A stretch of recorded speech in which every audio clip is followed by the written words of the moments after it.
નમસ્કાર. નિર્માણ ન્યૂઝની વિશેષ રજૂઆત સાથે હું છું યજ્ઞ ત્રિવેદી.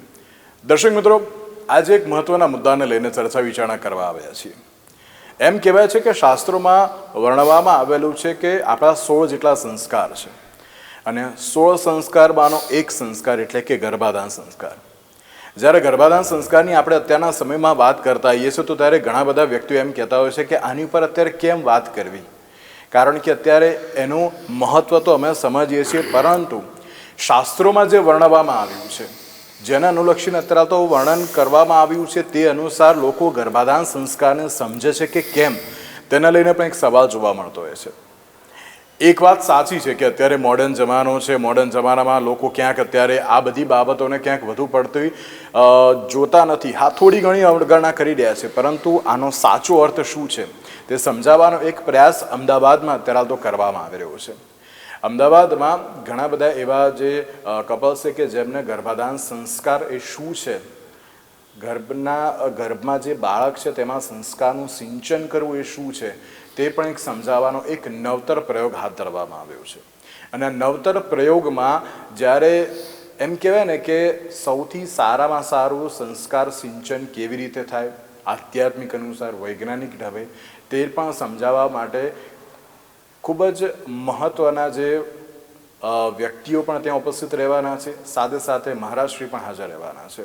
અને એ જ મહારાજશ્રી આજે આપણી સાથે પણ ઉપસ્થિત છે. અને આપણી સાથે ઉપસ્થિત છે પરમ પૂજ્ય આચાર્ય શ્રીમદ વિજય રાજહંસ સુરીશ્વરજી મહારાજ સાહેબ આપણી સાથે ઉપસ્થિત છે. અને તેમની સાથે જ આપણે ચર્ચા વિચારણા કરીશું કે ગર્ભાધાન સંસ્કાર શું હોય અને અત્યારના સમયમાં તેનું મહત્ત્વ શું છે. મહારાજ સાહેબ, સૌથી પહેલાં તો આપનું સ્વાગત છે. મહારાજ સાહેબ, જ્યારે અત્યારની પરિસ્થિતિની વાત કરીએ છીએ, અત્યારે મોડર્ન જમાનો છે, ઘણા બધા વ્યક્તિઓ એમ કહેતા હોય છે કે આજના સમયમાં જે સંસ્કારો સમજવા, શીખવવા અને તેનું અત્યારે સિંચન કરવું બહુ જરૂરી છે. પણ યોગ્ય અર્થમાં આ જ્યારે ગર્ભાધાનની વાત કરતા હોઈએ ત્યારે ગર્ભાધાન સંસ્કાર શું છે એ ક્યાંક વ્યક્તિ સમજી શકતા નથી, કાં તો પછી જાણી શકતા નથી. સૌથી પહેલાં તો આપ ગર્ભાધાન સંસ્કારને આપ કઈ રીતે વર્ણવશો? શું છે આ ગર્ભાધાન સંસ્કાર? 16 સંસ્કારમાં એક સંસ્કાર એ ગર્ભ સંસ્કાર છે. બાળક ગર્ભમાં આવે એની પહેલાંથી લઈને 9 મહિના ગર્ભ સમય અને પછી જન્મ પછીનો સમય, એમાં બાળકને જેવા પ્રકારના સંસ્કાર આપવામાં આવે એ બધા સંસ્કાર એ ઝીલે છે. કારણ અમારા શાસ્ત્રો એમ કહે છે કે એ જીવ જ્યારે માતાના પેટમાં આવ્યો તે વખતથી જ એને સાંભળવાની શક્તિ છે અને સાંભળ્યા પછી સમજવાની પણ શક્તિ છે. તો માતા, પિતા કે પૂરો પરિવાર એને જે કંઈ વાત કરે છે એ બધું એ સાંભળે છે, સમજે છે અને પછી એ પ્રમાણે પોતાના જીવનમાં લાવે છે. જો આટલું બધું હોય તો આપણો થોડો પ્રયત્ન અને આપણું ભવિષ્ય આખું સિક્યોર થઈ જાય. બિલકુલ સાચી વાત છે. માતા પિતાનું, બાળકનું અને પૂરા પરિવારનું માત્ર 9 મહિના સાચવવાના છે અને 90 વર્ષ સુધી સુખપૂર્વક, શાંતિપૂર્વક જીવવાનું છે. જો આવું હોય તો કોણ ન કરે? બિલકુલ બિલકુલ સાચી વાત છે. અને મહારાજ સાહેબ, એમ કહેવાય છે ને કે અત્યારે એક આધુનિક જમાનો થઈ ગયો છે, મોડર્ન જમાનો છે.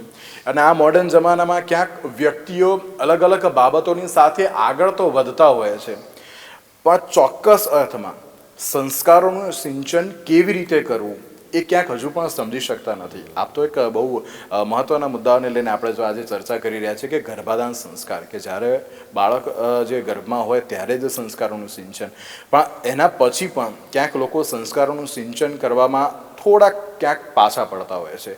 સોશિયલ મીડિયાનો જમાનો છે, ક્યાંક વ્યક્તિઓ એમ પણ કહેતા હોય છે કે ના, આ બાબત અત્યારે યોગ્ય છે કે નહીં, કેવી રીતે કરીશું, શું કરીશું. પણ ગર્ભાધાન સંસ્કારની પાછળનું વૈજ્ઞાનિક અને આધ્યાત્મિક મહત્વ કયું કયું કહી શકાય એમ?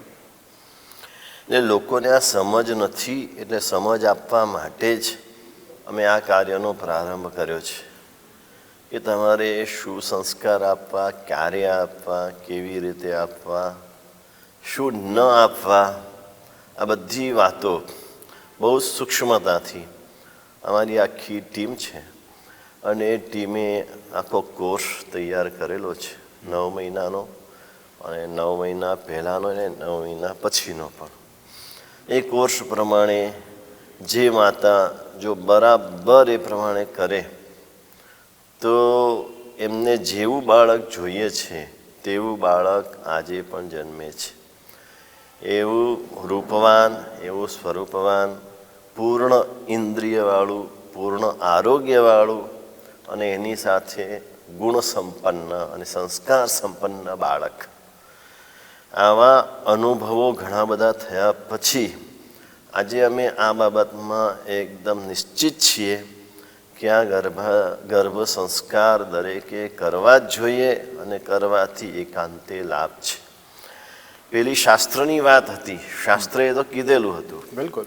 પણ જ્યારે અમે આ કાર્ય પ્રારંભ કર્યો ને પ્રારંભ કર્યા પછી જેમ જેમ રિઝલ્ટ મળતો ગયું, એ લગભગ 16 વર્ષ થયા આ કાર્યને પ્રારંભ કરે. આજે પૂરા વર્લ્ડમાં આ કાર્ય પહોંચ્યું છે અને અનેક બાળકોના જન્મ થઈને એ મોટા પણ થઈ ગયા છે. અને ત્યારે એનું રિઝલ્ટ જોયા પછી કોઈ પણ વ્યક્તિને સ્વીકારવું પડે, આમાં કોઈ સાયન્સ પણ વચ્ચે ન આવે કે કોઈ શાસ્ત્ર પણ ન આવે. અનુભવ એવી વસ્તુ છે કે અનુભવ કર્યા પછી બીજા કંઈ તર્ક વિતર્ક રહેતા જ નથી. બહુ સાચી વાત છે. મહારાજ સાહેબ, એમ કહેવાય ને કે તમે જે રીતે કહ્યું કે ના, અત્યારે બાળકનો જે જન્મની બાબત હોય તેમાં દરેક વ્યક્તિ એમ વિચારતા હોય છે કે ના, મારું બાળક સંસ્કારી હોય, મારું બાળક અત્યારે તો જે ભવિષ્યમાં સારામાં સારી અત્યારે પ્રગતિ હાંસલ કરે તેવું બને. પણ તેની સાથે એવું નથી લાગતું આપને કે ગર્ભાધાન સંસ્કાર ઉપર જે આપ જે અત્યારે હાલ ચર્ચા તો કરી રહ્યા છો, પણ ગર્ભાવસ્થાના 9 મહિનાને કેવી રીતે એક દિવ્ય અને સકારાત્મક ઉત્સવ બનાવી શકાય તે પણ અત્યારે લોકો સમજતા નથી. તમે જે રીતે ગર્ભાધાન સંસ્કારની તમે વાત તો કરી કે ના, અત્યારના સમયમાં જે આ 3 દિવસ એની ઉપર જે તમે ચર્ચા કરવાના છો, સંસ્કારના સિંચનની પણ અત્યારે તો જે બાબત કહેવાના છો, પણ આ 9 મહિના સુધી કેવી રીતે કરવું એ પણ બહુ મહત્વનું છે. કારણ કે આપણે એમ કહેવાય ને કે ના, આપણે જમીએ છીએ તો રોજ ને રોજ બરાબર, રોજ જ જમીએ છીએ, નહીએ છીએ, ઊંઘીએ છીએ, બધું જ. પણ આ જ રીતે સંસ્કારોનું સિંચન જો 9 મહિના અત્યારે કરવામાં આવે તો તેનાથી ઘણો બધો ફાયદો પણ થઈ શકતો હોય છે. આપ તેને પણ કઈ રીતે જુઓ છો? આને અમે નામ જ આપ્યું છે હેપી જર્ની. Happy journey. હા, એટલે અત્યારની માતાઓને આનો બહુ ડર હોય છે કે હવે આ સમય કેવી રીતે પસાર કરશું ને શું થશે ને બાળકનો જન્મ કેવી રીતે થશે ને તકલીફ આવશે તો શું કરશું. આ બધાનો ઉકેલ આની અંદર મેં બતાવ્યો છે. અને 9 મહિનાનો કોર્સ છે. પહેલા મહિને શું કરવું, બીજા મહિને શું કરવું, ત્રીજા મહિને શું કરવું, આખો કોર્સ તૈયાર કરેલો છે. એમાં આહાર પણ 9 મહિનાનો શું લેવો, શું ન લેવો, વાંચન શું કરવું, મંત્ર જાપ શું કરવું, એ સિવાય બાળકનું જે કંઈ ડેવલપમેન્ટ કરવું હોય, બૌદ્ધિક વિકાસ કરવો છે તો વૈદિક મેથ્સ પણ લીધું છે. અચ્છા. શારીરિક વિકાસ કરવો છે તો યોગા પણ કરાવીએ છીએ. આ બધું અંદર આર્ટ પણ સામેલ કર્યું છે. અચ્છા. એટલે માતા તે દિવસોમાં આર્ટ પણ કરે એટલે પ્રસન્ન રહે, ખુશ રહે, રાજી રહે, એનું મન એમાં પરોવાયેલું રહે તો પેલું બધું ભૂલી જાય. બિલકુલ, બિલકુલ સાચી વાત છે. એટલે એમ કહેવાય છે ને કે અત્યારના સમયમાં બાળકના જો સંસ્કારનું સિંચન કરવું હોય તો આપણે બાળકને તો એક સારા એવા સંસ્કાર આપવા જોઈએ. પણ મહારાજ સાહેબ, એમ કહેવાય ને કે જ્યારે બાળકની વૃદ્ધિની વાત થતી હોય, સંસ્કારની વાત થતી હોય, તેમાં સૌથી મહત્ત્વનું જે ભૂમિકા હોય છે એ માતા પિતાની હોય છે. અને જ્યારે આ ગર્ભાવસ્થા દરમિયાન માતા પિતાની અત્યારે તો શું ભૂમિકા હોવી એ બહુ જરૂરી છે. એટલે માતા પિતાએ જેવું બાળક જોઈએ છે, જેવા ગુણવાળું કે જેવા સ્વભાવવાળું, એવા ગુણ ને એવા સ્વભાવ પેલા માતા પિતાએ કેળવવા જોઈએ. બિલકુલ સાચી વાત છે. પોતાની અંદર રહેલા જે કંઈ દોષો હોય, ભૂલો હોય, એને સુધારવાનો પ્રયત્ન કરવો જોઈએ. કદાચ સંપૂર્ણ સુધારી ન શકે પણ એનો પ્રયત્ન એના માટેનો હોય. એવું સાંભળ્યું છે કે ઝાકીર હુસેન જે તબલા વાદક આજે વર્લ્ડ ફેમસ છે, તો એના પિતાજી એ જ્યારે ગર્ભમાં હતા ત્યારે 9 મહિના એમની પાસે બેસી અને તબલા વગાડતા હતા. એટલે ગર્ભમાંથી જ એ તબલા શીખીને આવ્યા, ત્યારે આજે આ કક્ષાએ પહોંચ્યા છે. વાહ. તો પહેલાં માતા પિતાને ખબર હોવી જોઈએ કે મારે મારા બાળકને કેવું બનાવવું છે. બિલકુલ સાચી વાત. એને સ્પષ્ટ ન હોય તો એ કંઈ કરી ન શકે નહીં. મકાન બનાવવું છે તો કેવું બનાવવું છે એ જેને બનાવવું છે એને ખબર તો હોવી જોઈએ ને. પછી એ પ્રમાણે આર્કિટેક્ટ પાસે એનો પ્લાન બનાવે અને પછી મકાન બનાવવાની શરૂઆત થાય. તો આપણે એવું જ છે. બિલકુલ. એક વ્યક્તિ છે, પોતાનું બાળક છે, તો એને કેવું બનાવવું છે, મારે કેવા ગુણવાળું જોઈએ છે, આગળ કયા ક્ષેત્રમાં પ્રગતિ કરે જોઈએ છે, તો એ ક્ષેત્રની એ મહેનત કરે. મને સાયન્ટિસ્ટ બનાવવું છે તો એ ગણિતમાં મહેનત કરશે તો સાયન્ટિસ્ટ નહીં બને. એને સાયન્સ ભણવું પડશે, સાયન્સ વાંચવું પડશે, એને સંભળાવવું પડશે, અને સમજવું પણ પડશે. હા, થોડું સમજવાનો પ્રયત્ન પણ કરવો પડશે. બિલકુલ બિલકુલ. તો પછી સાયન્ટિસ્ટ બનશે. બિલકુલ સાચું. ધર્મિષ્ઠ બનાવવો છે તો એને પોતે ધર્મ આચરવો પડે. એ થોડો ઘણો પણ ધર્મ આચરશે તો બાળકમાં ઘણું વધારે આવશે બિલકુલ. અને ઘણું સારું રિઝલ્ટ મળશે. એટલે માતા પિતાની તો સૌથી મોટી ફરજ છે અને સાથે પૂરા પરિવારની ફરજ છે. આ કાર્ય પૂરા પરિવારનું છે. એટલે સાસુ, સસરા, નણંદ, દેરાણી, જેઠાણી જે કોઈ હોય એ બધાનો સહકાર આમાં જોઈશે, સપોર્ટ જોઈશે. બિલકુલ બિલકુલ સાચી. એનો સપોર્ટ હશે તો જ માતા સારી રીતે કરી શકશે. હવે એનો સપોર્ટ નહીં હોય તો માતાને દરેક વાતમાં અડચણ આવશે, વિઘ્ન આવશે. આ શું કરે છે, તારું આ કામ બાકી છે ને આ લઈને બેઠી છે, આ નવું નવું શું લાવો છો, આવી બધી વાતો આવશે તો એ કરી નહીં શકે. એ પૂરા પરિવારનું કાર્ય છે ને પરિવારની જાગૃતિ જોઈએ. બિલકુલ બિલકુલ સાચી વાત છે. મારા સાહેબ એક બાબત આમાં એ પણ હું આપને પૂછવા માંગીશ કે જ્યારે આપણે ગર્ભા સંસ્કારની આપણે જ્યારે વાત કરતા ગર્ભાધાન સંસ્કારની, તો તેમાં અત્યારના સમયમાં ઘણા બધા વ્યક્તિઓ એ ધર્મને અનુલક્ષીને આગળ તો ચાલતા હોય છે, પણ અમુક સમય અનુસાર જ એ લોકો ધર્મનું આચરણ કરતા હોય છે. જેમ કે ગર્ભાધાન સંસ્કારની જ્યારે વિધિ હોય છે તે જ સમયે માત્ર ધર્મનું આચરણ કરતા હોય છે. પણ આ એ માત્ર એક દિવસ પૂરતું, એક સમય પૂરતું અત્યારે ન હોવું જોઈએ. આપ એ ધર્મની જે મહત્વતા છે કે આધ્યાત્મિકતા તરફ વળવું જોઈએ. જો આધ્યાત્મિકતા તરફ વળીશું તો જ આપણે આપણા દીકરાનો જે સંસ્કારનું સિંચન સારું કરી શકીશું. આપ એ ધર્મ તરફ અત્યારે તો જે જનતા અત્યારે પ્રેરાય તેના માટે પણ આપ શું કહેશો? આજે તો ધર્મની અત્યંત તાતી જરૂરિયાત છે. બિલકુલ સાચી વાત છે. આજે જે પરિસ્થિતિ છે એમાં જો પ્રજાને, દેશને કે દુનિયાને કોઈ બચાવનાર હોય તો એકમાત્ર ધર્મ છે. એને લાગવું જોઈએ અને એ લાગી જાય તો ધર્મની પ્રવૃત્તિ સારી રીતે કરશે. અને એવા ઘણા બધા માતા પિતા આજે મળ્યા છે. બિલકુલ. જે કદાચ પહેલાં ન કરતા હોય પણ બાળક રાખવાની ઈચ્છા કરે ત્યારથી પોતાનું બાળક ધર્મિષ્ઠ બને એવું ઈચ્છતા હોય આખું પોતાનું જીવન બદલી કાઢે. આ સંપૂર્ણ સમય દરમિયાન પરમાત્માની ખૂબ ભક્તિ કરે. જેમ અમારામાં રાત્રિ ભોજન ત્યાગની વાત છે, તો પહેલાં ન કરતા હોય પણ આ દિવસો દરમિયાન એ રાત્રિ ભોજન ત્યાગ શરૂ કરી દે તો બાળક પણ પછી જન્મ્યા પછી ક્યારેય રાત્રે ખાવા પીવાની ઈચ્છા જ નથી રાખતો. આવા પણ ઘણા દાખલાઓમાં જોવામાં આવ્યું છે. બિલકુલ. અને તો જે અધ્યાત્મ તરફ વળશે.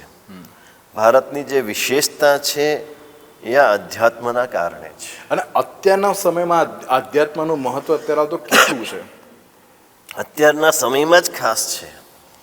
અત્યારે જ્યારે સંપૂર્ણ લોકો પશ્ચિમી હવાને અનુસરે છે અને માત્ર ભૌતિક સુખની પાછળ પડ્યા છે અને એમાં જે રીતે લોકો દુઃખી થાય છે, પોતે દુઃખી થાય છે ને બીજાને પણ દુઃખી કરે છે.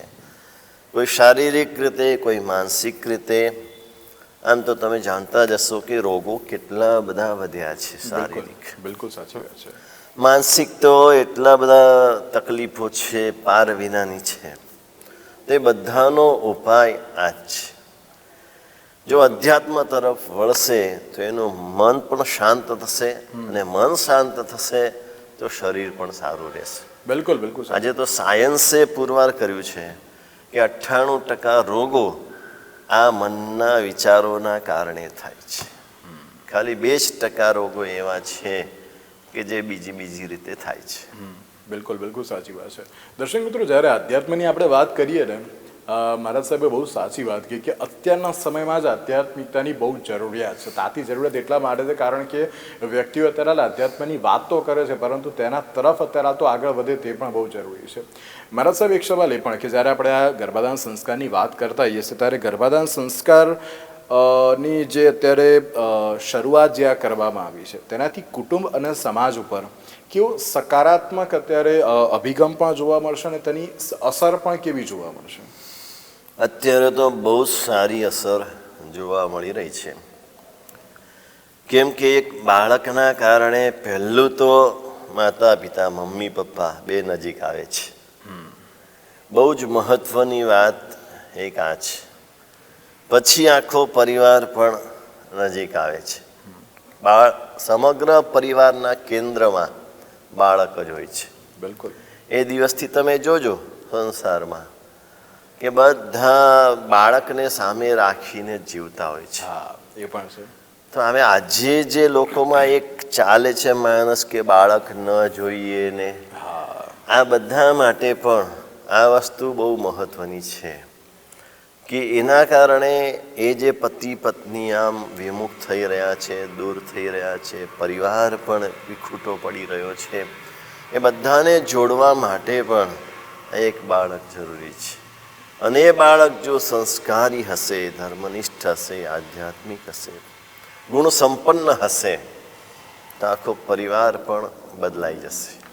આજે કેટલા એવા દાખલાઓ જોયા છે કે બાળકમાં ધર્મ આવ્યા પછી માતા પિતા પણ ધર્મ તરફ વળી ગયા. બિલકુલ બિલકુલ સાચી વાત છે. અને મારા સર, એક આજે તમે બાળક અને માતા પિતાની તમે વાત કરી તો એક બાબત એ પણ અત્યારે બહુ ખાસ જોવા મળી રહી છે કે માતા પિતા એટલા બધા અત્યારે તો ધર્મનું આચરણ ક્યાંક કરે છે પણ ખાલી કહેવા પૂરતું કરતા હોય, પણ બાળક અત્યારના સમયમાં યુથ જે પ્રમાણે ધર્મ તરફ આગળ વધ્યું છે, આપણે તો પહેલાં એમ જ કહેતા હતા કે ના કોઈ પણ જગ્યાએ કોઈ પણ ધાર્મિક જે સંસ્થાન ઉપર જતા હોય તો કોઈ ઉદ્દેશની સાથે જતા હોય છે લોકો, પણ હવે તો એક એમ કહેવાય ને કે એક ટ્રેન્ડ બની ગયો છે. હા, અત્યારે યુથને ભગવાન વગર અત્યારે ચાલતું નથી, આધ્યાત્મ વગર ચાલતું નથી તેવું પણ છે. અને તેના કારણે અત્યારે માતા પિતા પણ આધ્યાત્મ તરફ આગળ વધ્યા છે. તે પણ અત્યારે બહુ એક સાચી વાત જોવા મળી રહી છે.